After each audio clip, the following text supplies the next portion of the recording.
Hello student, देखिए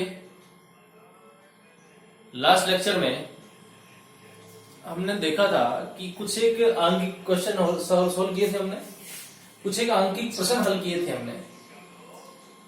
जब आंकिक प्रश्न हल कर रहे थे तो उस समय हमारे पास जितने भी आंकिक प्रश्न थे, जितने भी आंकिक क्वेश्चन थे, वो सारे के सारे अलग अलग डिफरेंट टाइप के थे।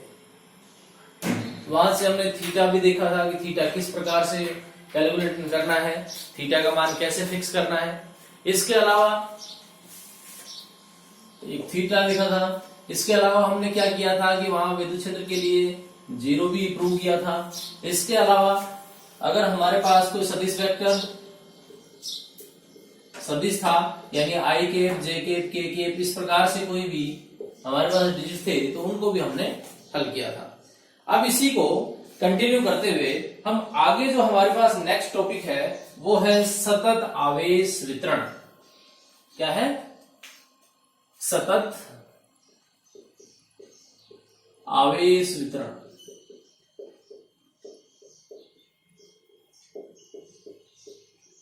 कंटिन्यूअस चार्ज डिस्ट्रीब्यूशन, सतत आवेश वितरण। अब सतत आवेश वितरण, सतत का मतलब क्या होता है? कंटिन्यूअस, लगातार। हम किसी भी वस्तु को, या हम कह सकते हैं कि किसी वस्तु को जब हम आवेश देते हैं तो वो जो आवेश दिया जाता है उसको, वो दिया गया जो आवेश है वो यदि उसके ऊपर समान रूप से पूरे क्षेत्र में वितरित हो जाए, किसी भी वस्तु को, मान लीजिए ये एक वस्तु है और इसको आवेश देते हैं, यहां पर अगर थोड़ा सा आवेश दे दिया जाए और ये आवेश समान मात्रा में इस पूरे के ऊपर डिस्ट्रीब्यूट हो जाए, इसके ऊपर वितरित हो जाए, तो ये जो घटना है, ये जो प्रकार है, ये कहलाएगा सतत आवेश वितरण। कंटिन्यूअस चार्ज डिस्ट्रीब्यूशन, सतत आवेश वितरण। आज इसी के बारे में हम पढ़ेंगे कि ये क्या होता है और किस किस प्रकार से होता है। तो यानी किसी वस्तु को जब आवेश देते हैं, डेफिनेशन लिख लेते हैं, किसी वस्तु को आवेश देने पर, किसी वस्तु को आवेश, किसी वस्तु को जब हम आवेश देते हैं तो आवेश देने पर उसमें पूरी के ऊपर यदि डिस्ट्रीब्यूट हो जाए, पूरी के ऊपर एक साथ एक तरह समान रूप से पूरी के ऊपर वितरित हो जाए, तो इस प्रकार का जो आवेश वितरण है वो क्या कहलाएगा? सतत आवेश वितरण। किसी वस्तु को आवेश देने पर उस आवेश का समान रूप से वितरित हो जाना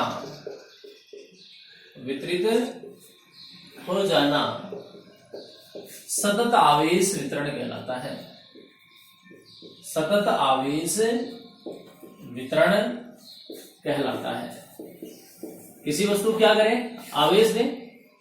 आवेश देने के बाद वो आवेश जो है पूरी की, मान लीजिए जैसे हम अभी बताया मैंने, ये एक वस्तु है, इसको हम आवेश देते हैं कुछ भी, और जैसी आवेश यहां पर दिया जाए और ये पूरे के अंदर फैल जाए, पूरी में समान मात्रा में आवेश वितरित हो जाए, तो ये घटना जो है, इस प्रकार का जो आवेश वितरण है वो क्या कहलाएगा? सतत आवेश वितरण कहलाता है। यानी किसी वस्तु को दिए गए आवेश का, ऐसा भी लिख सकते हैं अथवा करके, किसी वस्तु को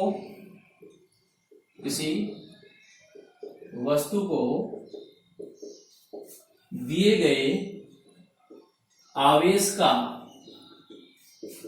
समान रूप से वितरित हो जाना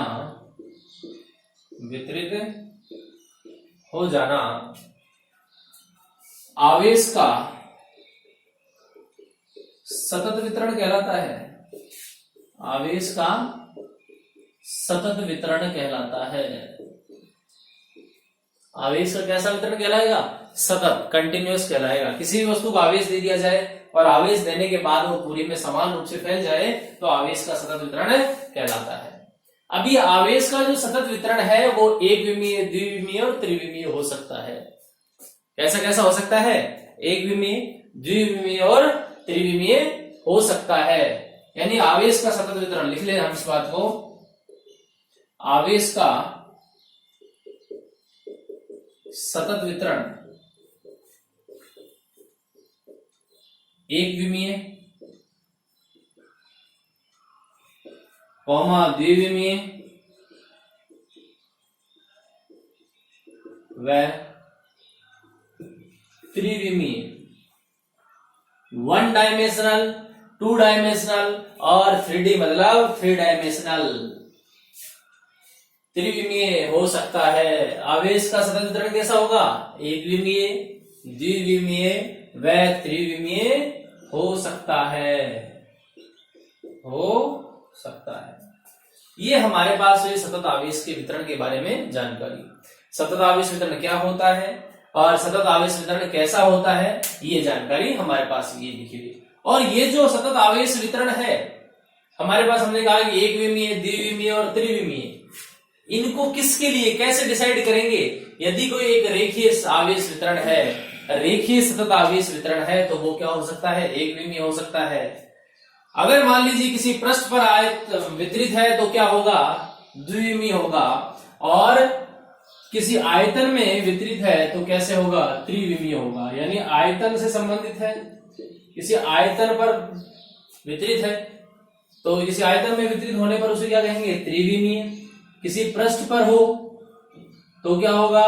द्विविमीय। और किसी रेखा के ऊपर हो, किसी लाइन के ऊपर हो तो उसे क्या कहेंगे? एक विमीय कहते हैं। अब लिख लेते हैं, इन वितरणों को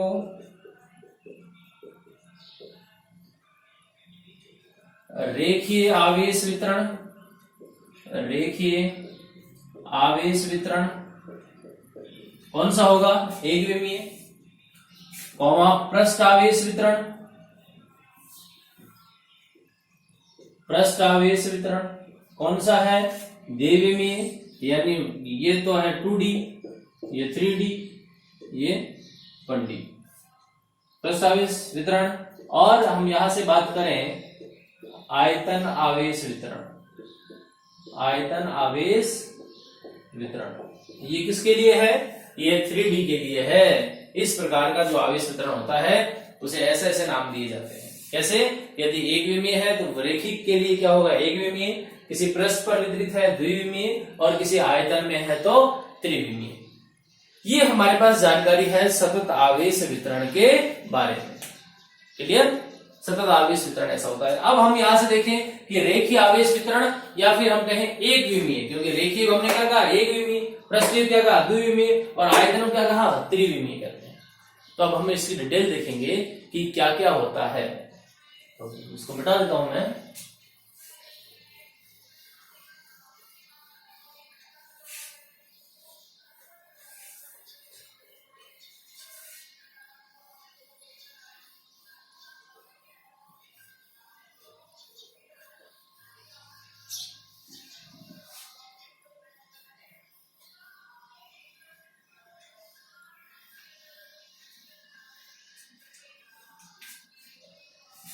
हमारे पास है रेखीय आवेश वितरण, रेखीय आवेश वितरण। और रेखीय आवेश वितरण होगा वो कैसा होगा? एक विमीय। कैसा होगा? एक विमीय रेखीय आवेश वितरण। एक विमीय रेखीय आवेश वितरण है कि जब समान आवेश या जो आवेश है जब समान रूप से किसी एक रेखा के ऊपर वितरित हो जाता है, जब कोई आवेश है समान रूप से किसी रेखा के ऊपर वितरित हो जाता है तो इस प्रकार का आवेश क्या कहलाएगा? एक विमीय या रेखीय आवेश वितरण कहलाता है। जब आवेश समान रूप से एक ही रेखा पर, लिख लें इसकी परिभाषा, जब आवेश समान रूप से एक ही रेखा पर वितरित हो जाता है तो उसे क्या कहेंगे? रेखीय आवेश वितरण कहते हैं। जब आवेश समान रूप से एक ही रेखा पर वितरित होता है तो उसे रेखिक आवेश वितरण कहते हैं। तो उसे रैखिक आवेश वितरण कहते हैं। रैखिक आवेश वितरण क्या कहते हैं इसको? रैखिक आवेश वितरण। एक किसी भी एक रेखा के ऊपर मान लीजिए कोई भी लाइन है, इसके ऊपर समान रूप से इस प्रकार से समान रूप से ये पूरा का पूरा चार्ज इसके ऊपर वितरित हो गया, कहीं एक जगह दिया गया और पूरे के ऊपर क्या हो गया? वितरित हो गया। तो इसे क्या कहते हैं? एक समान एक रैखिक आवेश वितरण। और रैखिक आवेश वितरण कैसा है? एक विमीय होता है।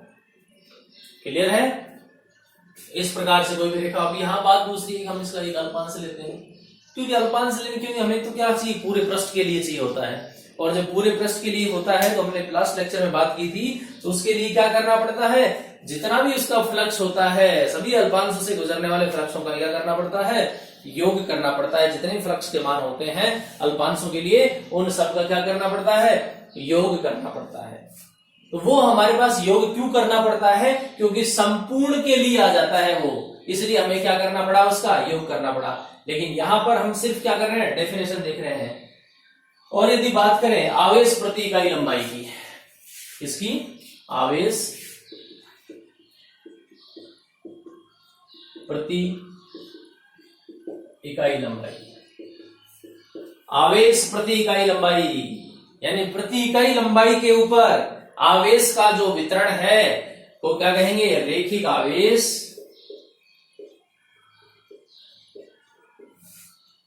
क्या होगा?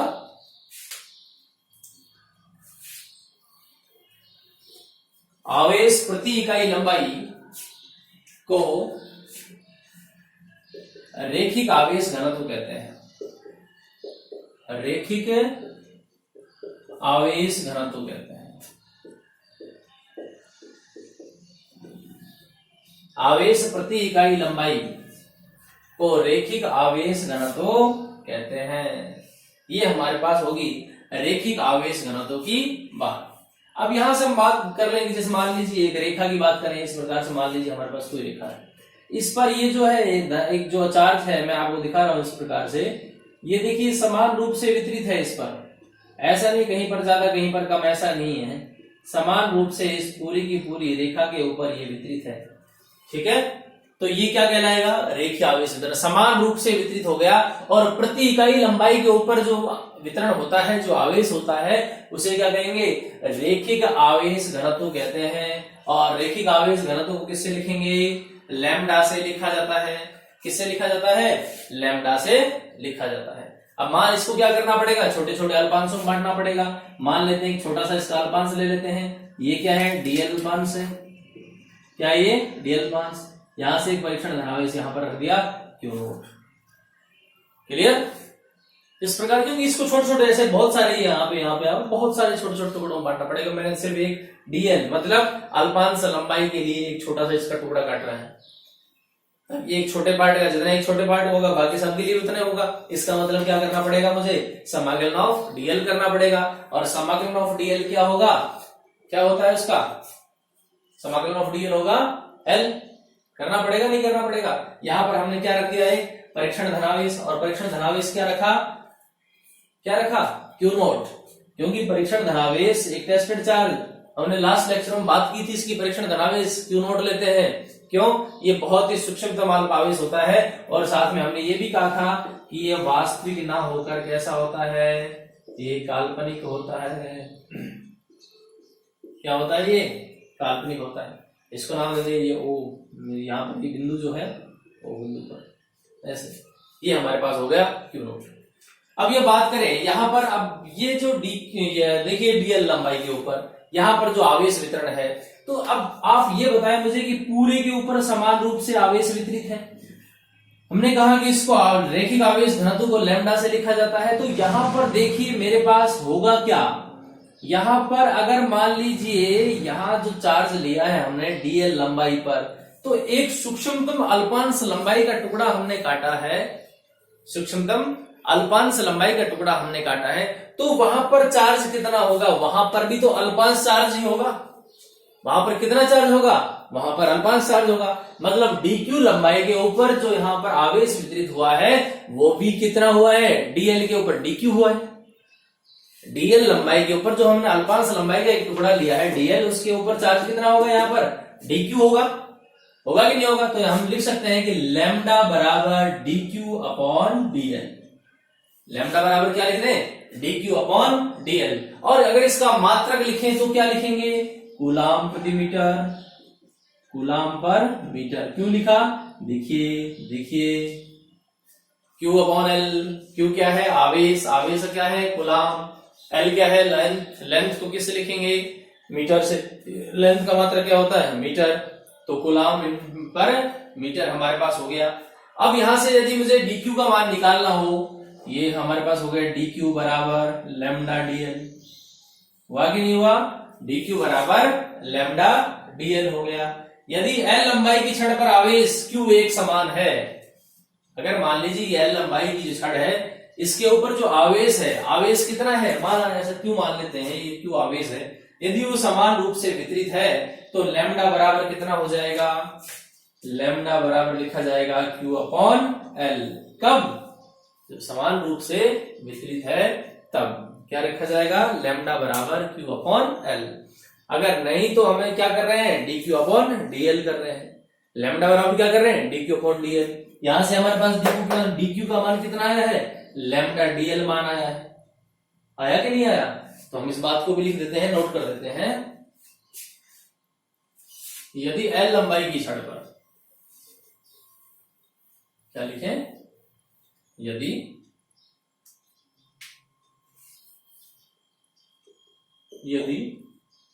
L लंबाई की छड़ पर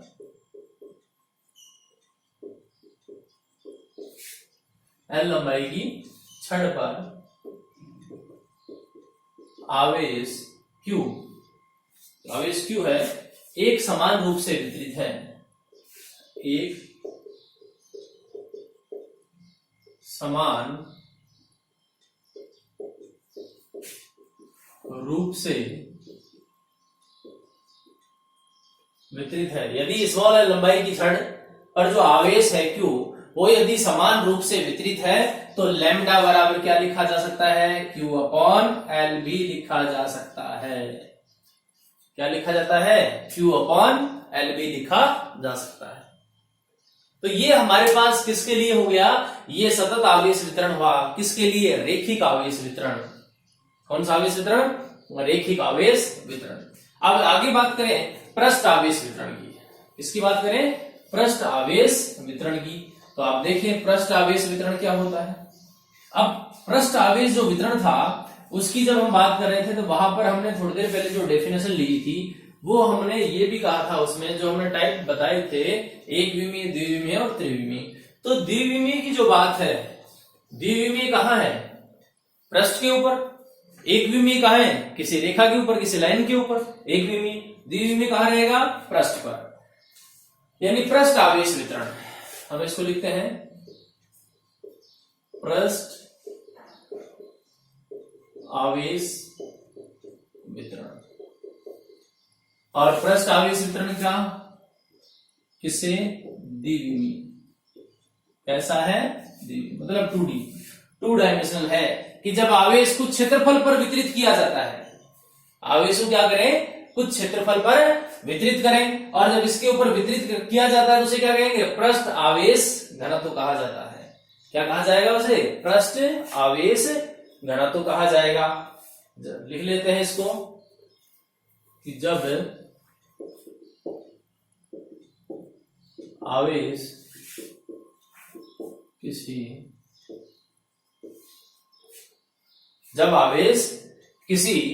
पृष्ठ क्षेत्रफल पर, या हम ऐसा कहें कि कुछ क्षेत्रफल पर, ऐसा लिख लेते हैं किसी पृष्ठ क्षेत्रफल पर या कुछ क्षेत्रफल पर वितरित किया जाए। जब आवेश कुछ क्षेत्रफल पर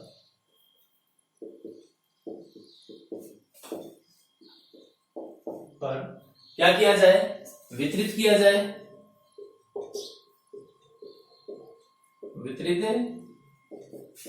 जाए। तो इसे पृष्ठ आवेश वितरण कहते हैं। क्या कहते हैं इसे? पृष्ठ आवेश वितरण कहते हैं। कहां पर वितरित किया जाए? कुछ क्षेत्रफल पर वितरित किया जाए। और जब कुछ क्षेत्रफल पर वितरित किया जाएगा तो इसे क्या कहेंगे? पृष्ठ आवेश वितरण कहते हैं। और पृष्ठ आवेश वितरण के लिए याद रखें सिग्मा से लिखा जाएगा। पृष्ठ आवेश वितरण किससे लिखा जाएगा? सिग्मा से। देखिए रेखिक को हमने किससे लिखा था? लैम्डा से। पृष्ठ को किससे लिख रहे हैं? सिग्मा से। क्लियर? पृष्ठ किससे लिख रहे हैं? सिग्मा से। और इसको पृष्ठ आवेश घनत्व भी कहते हैं। क्या कहते हैं इसको? पृष्ठीय आवेश घनत्व। क्या कहा जाएगा? पृष्ठीय आवेश घनत्व भी कहा जाएगा। और इसकी तरह भी इसको भी मान लेते हैं कि सिग्मा बराबर हमारे पास क्या हो जाएगा? dq upon ds।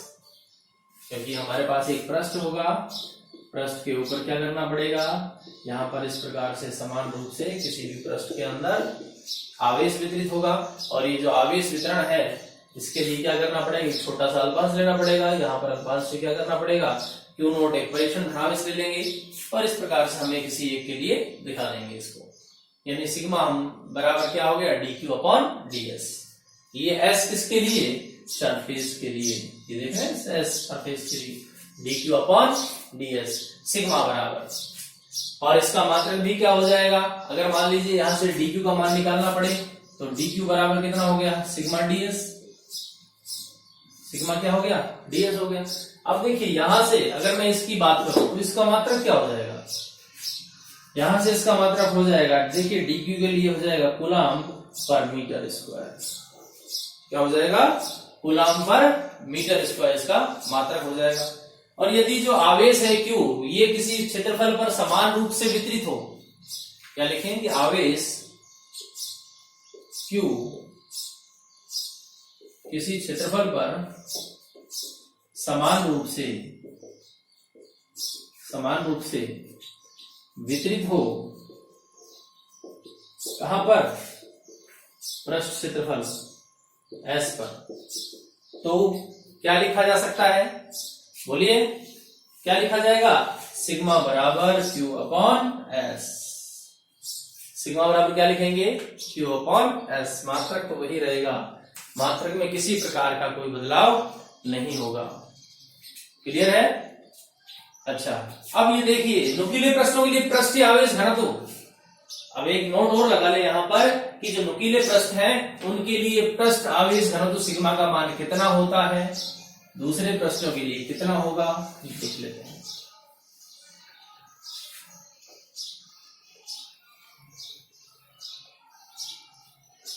क्या लिखें? नुकीले पृष्ठों के लिए पृष्ठ आवेश घनत्व अधिकतम। नुकीले पृष्ठों के लिए पृष्ठ आवेश घनत्व,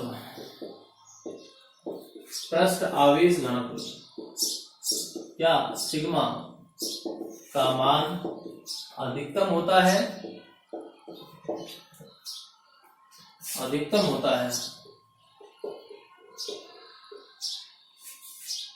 क्या लिखा?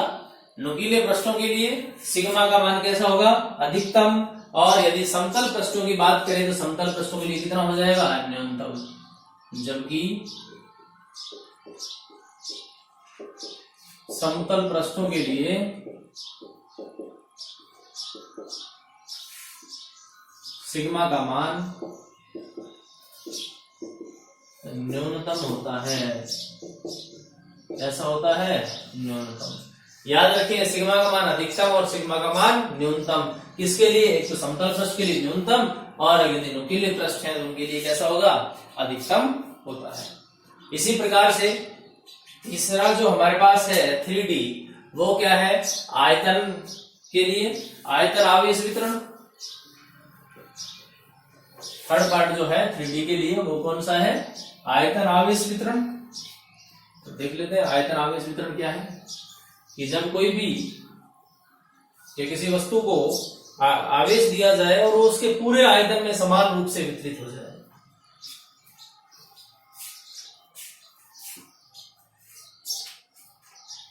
क्या लिखें? आयतन आवेश वितरण। और आयतन आवेश वितरण क्या है? त्रिविमीय। कैसा है? त्रिविमीय है। अब इस त्रिविमीय की बात करें, त्रिविमीय के लिए क्या होगा? आयतन आवेश घनत्व रो किसी बिंदु पर, अब ये किसी भी, मान लीजिए कोई किसी वस्तु को क्या करें या किसी बिंदु के ऊपर हम आवेश दें और आवेश उस वस्तु क्या हो, पूरे के पूरे आयतन में फैल जाए। जब पूरे आयतन में फैल जाएगा तो क्या होगा? आयतन आवेश वितरण होगा। इसको किससे लिखा जाएगा? किससे लिखा जाएगा? इसके लिए भी तो क्या करना पड़ेगा? अनुपात से लेना पड़ेगा। तो यहां पर इसके लिए क्या होगा? इसके लिए होगा रो। क्या होगा? रो। आयतन आवेश वितरण के लिए क्या काम मिलेंगे? रो। रेखिक के लिए क्या काम में लिया था? देखो, लैम्डा। पृष्ठ के लिए क्या लिया था? एस। और आयतन के लिए क्या ले रहे हैं? रो। यानी रो बराबर कितना होगा? लिखें, रो बराबर dq अपॉन dv। वहां पर देखिए लैम्डा बराबर dq अपॉन dl और सिग्मा बराबर dq अपॉन ds, और यहां पर रो बराबर कितना हो जाएगा? dq upon dv। dv किसके लिए? आयतन के लिए। और यहां पर अगर dq का मान निकालें तो कितना हो जाएगा? रो dv। ये हमारे पास इसका मान हो जाएगा। क्लियर? और यदि ये समान रूप से वितरित हो, यदि कोई जो आवेश है वो उसके आयतन में एक समान रूप से वितरित हो, तो फिर रो बराबर क्या लिखा जाएगा? Q upon V। इस प्रकार से लिखा जाएगा। किसी वस्तु को आवेश दे और जो आवेश है वो पूरे के पूरे में समान रूप से वितरित हो जाए, तो एक समान के लिए क्या होता है? रो बराबर Q अपॉन V। ऐसे ही कांस्टेंट राशियों के लिए होता है, मतलब ये नियत होते हैं, ये फिक्स मान होते हैं, Q अपॉन V। क्लियर? अब आज हमने देखा कि एक विमीय आवेश वितरण क्या होता है, द्विविमीय आवेश वितरण क्या होता है और त्रिविमीय आवेश वितरण क्या होता है। उसके लिए हमारे पास लैम्डा, सिग्मा और रो कंपोनेंट काम में आए थे। वहां से हमने डेफिनेशन देखी और कौन किस पर वितरित हो रहा है। क्षेत्रफल में वितरित हो रहा है तो पृष्ठीय क्षेत्रफल, आयतन में वितरित हो रहा है तो आयतन आवेश वितरण, और किसी रेखा के ऊपर वितरित हो रहा है तो रेखीय आवेश वितरण। यहाँ उसके लिए हमने लैम्डा, सिग्मा और रो काम में लिए हैं। यहाँ पर लैम्डा बराबर क्या होगा? dq upon dl। देखिए अब एक साथ इसका सारांश लिख देते हैं ताकि ज्यादा से क्लियर हो जाएगा। आप यहां देखें, सबसे पहले हमने क्या लिखा? लैम्डा बराबर dq अपॉन dl लिखा। और यदि एक समान हो, ये नियत मान के लिए क्या होते हैं भाई? लैम्डा बराबर होगा q अपॉन l। ठीक है, ऐसा आया था। सिग्मा बराबर नियत मान के लिए सिग्मा बराबर कितना आया था? q upon s। ठीक है, एक समान मतलब नियत मान के लिए थे। और रो बराबर कितना आया था? रो बराबर Q अपॉन V। तो ये सारे मान, ये अभी तक जो हमने पढ़ा इन तीनों में, उनका रिजल्ट ये है। क्लियर है? अब नेक्स्ट इसको कंटिन्यू करेंगे अगले पार्ट में। तब तक के लिए आप इसको पढ़ते रहिए। Good bye.